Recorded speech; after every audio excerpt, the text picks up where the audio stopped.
नमस्कार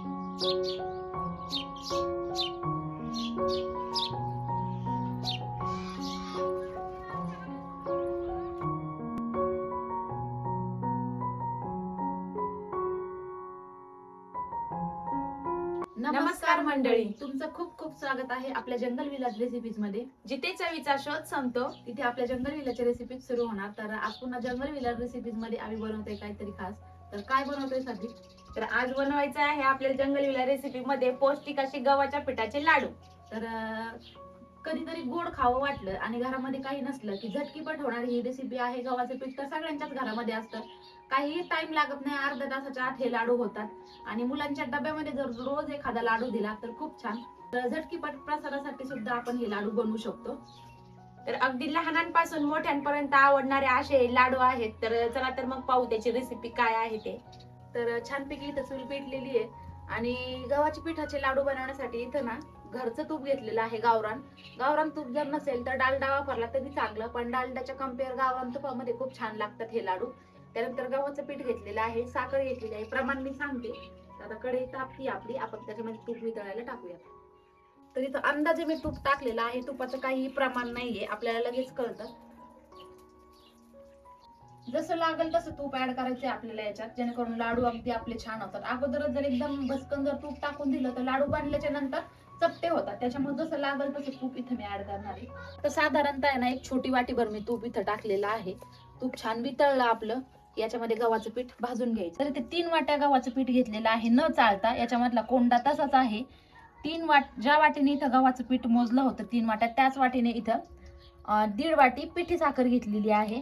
त्यानंतर थोडेसे इथं काजू घेतलेले आहेत, 2 चमचा भर तीळ घेतलेले आहेत म्हणजे पांढरी हावरी, 2 चमचे इथं बारीक रवा घेतलेला आहे आणि थोडेसे इथं मनुके घेतलेले आहेत. तर गव्हाच्या लाडू मध्ये रवा का टाकायचा? तर काय आहे की ज्यावेळेस आपण गव्हाच्या पिठाचा लाडू खातो किंवा बेसनचा लाडू खातो, कधी कधी काय होतं घशामध्ये तो चिकटतो थोडासा असा. तर 1-2 चमचे त्याच्यामध्ये जर आपण ऍड केलं बारीक रवा तर तो चिकटत नाही आणि थोडासा रवाळ रवाळ लागतो, खातानाही छान लागतो.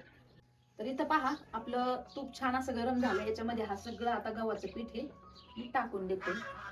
मस्त असा रंग येईपर्यंत मंद आचेवरती हे गव्हाचं पीठ आपल्याला भाजून घ्यायचं.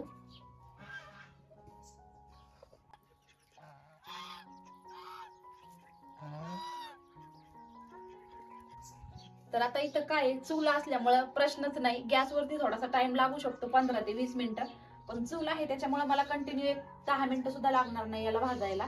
आणि दुसरी गोष्ट की बारीक गॅस ठेवायचा आणि कंटिन्यू याला हलवत भाजायचं, नाही तर काय होतं खालनं जर लागलं ते तर लाडू आपले थोडेसे जळकट लागतील. थोडंसं तूप मी पुन्हा ऍड केलंय, कारण हे पूर्ण ओलसर मिश्रण झालं पाहिजे. जसं पाहिजे तसंच मी याच्यामध्ये ऍड करणार आहे. ह्या स्टॅच्यूबद्दल ना बऱ्याच वेळा प्रत्येक व्हिडिओ मध्ये कमेंट्स येतात, आपल्या जंगल विलाज रेसिपीज मध्ये सुद्धा येतात, ब्लॉग मध्ये सुद्धा येतात, आणि त्याचं उत्तर आम्ही बऱ्याच वेळा दिलंय, तरी परत पुन्हा ताई नवीन कमेंट्स करतायत की ह्या स्टॅच्यू तुम्ही ऑनलाईन मागवल्या का? तर ऑनलाईन नाही मागवल्या. आमच्या तिथं लोकल मार्केट आहे कापड बाजार म्हणून, तिथं घेतलेल्या आहेत ह्या स्टॅच्यू आम्ही. 160 रुपयाला 1 पीस असा मिळाला, तर 5 आम्ही आणल्या होत्या. तर ह्या प्रश्नाचं उत्तर आम्ही बऱ्याच वेळा दिलंय, पण तर पुन्हा प्रत्येक व्हिडिओ खाली कमेंट्स असतातच 1-2. तर इथं पहा छान असा रंग येईपर्यंत भाजायचं. तुपाची आणखी थोडीशी गरज आहे असं वाटतंय, तर तूप मी पुन्हा ऍड करते.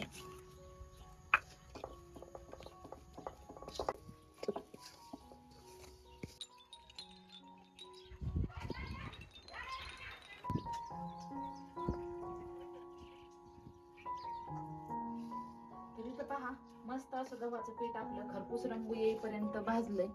दाखवते तुम्हाला, बारीक जाळवरती मी भाजून घेतलं. हे पहा किती छान असं तांबूस सोनेरी रंग याला आलेला आहे.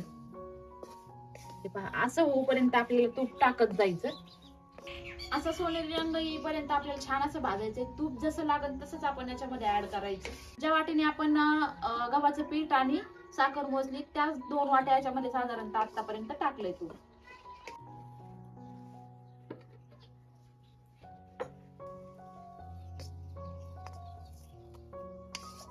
किती मस्त पहा गोल्डन कलर आलाय, छान असं भाजलंय. चुलीवरती अगदी एक लाकूड घालूनच भाजलंय, जास्त नाही तर लगेच जळालं असतं.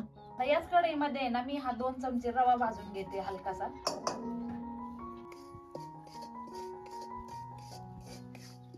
तर रवा सुद्धा थोडासा आपल्याला कलर येऊपर्यंत भाजून घ्यायचा आहे. तर हे लाडू ना मी आज तुपामध्येच बनवले. कुणी कुणी ना तुपाचा वापर कमी करून दुधाचा सुद्धा वापर करतात. पण दुधाचा किंवा पाण्याचा वापर केल्याने काय होतं की लाडू जास्त दिवस टिकत नाही. आणि दुधाचा वापर केल्याच्या नंतर एक 8-15 दिवसात तर खराब होण्याचे चान्सेस असतातच. आणि पाण्याचा वापर केल्याने सुद्धा, त्याच्यामुळे प्युअर तुपामध्येच हे लाडू आज बनवले. प्रसादासाठी जर बनवायचे असेल तर प्युअर तुपामध्येच बनवू शकता किंवा डालड्यामध्ये बनवले तरी चालतील. रवा सुद्धा सगळा इथे काढून घेते. आता हे मिश्रण असं पांगून ठेवते. छान असं थंड होऊ द्यायचं याला. फॅनच्या हवेखाली होऊ दिलं तरी चालेल. आणि मग आपल्याला पुढची प्रोसेस करायची. तर आपलं मिश्रण थंड होईपर्यंत आपण काजू, बदाम, मनुके याच्यामध्ये जे वाटेल ते कुठलेही ड्रायफ्रुट्स ऍड करू शकतो. तर दरवर्षी ना हे लाडू आम्ही गौरी गणपतीच्या सणाला बनवत असतो. अगदी झटकीपट आणि खाणाऱ्याला कळत सुद्धा नाही की हे गव्हाच्या पिठापासून बनवले. अगदी तोंडात विरघळतात लगेच. तर स्वातीचं चाललंय इथं काजूचे तुकडे करायचं काम. आणि माझं चाललंय किशमिश थोडेसे मी कट करून टाकत असते लाडू मध्ये.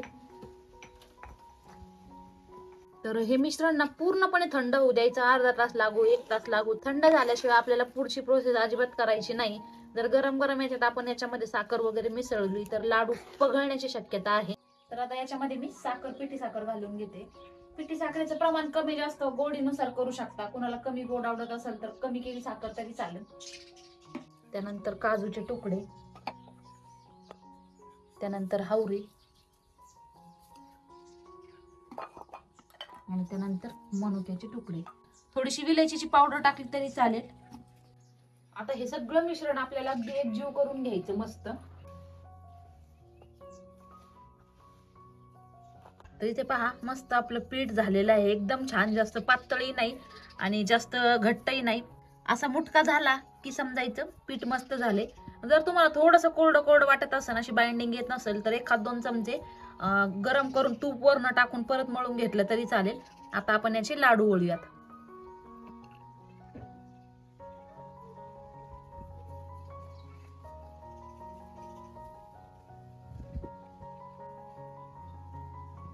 तरी पहा अशा पद्धतीने आपले लाडू तयार होत चाललेले आहेत. किती छान दिसत आहेत पहा. आणि फक्त दिसायलाच छान नव्हे तर खायला सुद्धा खूप छान मस्त लागतात हे लाडू. तर इथे पहा आपले छान असे लाडू इथे तयार झालेले आहेत. तर इथे पहा आपले मस्त असे लाडू तयार झालेले आहे. अगदी कुणाच्याही तोंडाला पाहून पाणी सुटेल असे. जर तुम्हाला आमची ही रेसिपी आवडली असेल तर जंगल विला रेसिपीजला एक लाईक नक्की करा. आणि हो, जंगल विला रेसिपीच्या चॅनलला सबस्क्राईब सुद्धा करा, जेणेकरून तुम्हाला आमच्या गावठी नवनवीन रेसिपीज पाहायला मिळतील.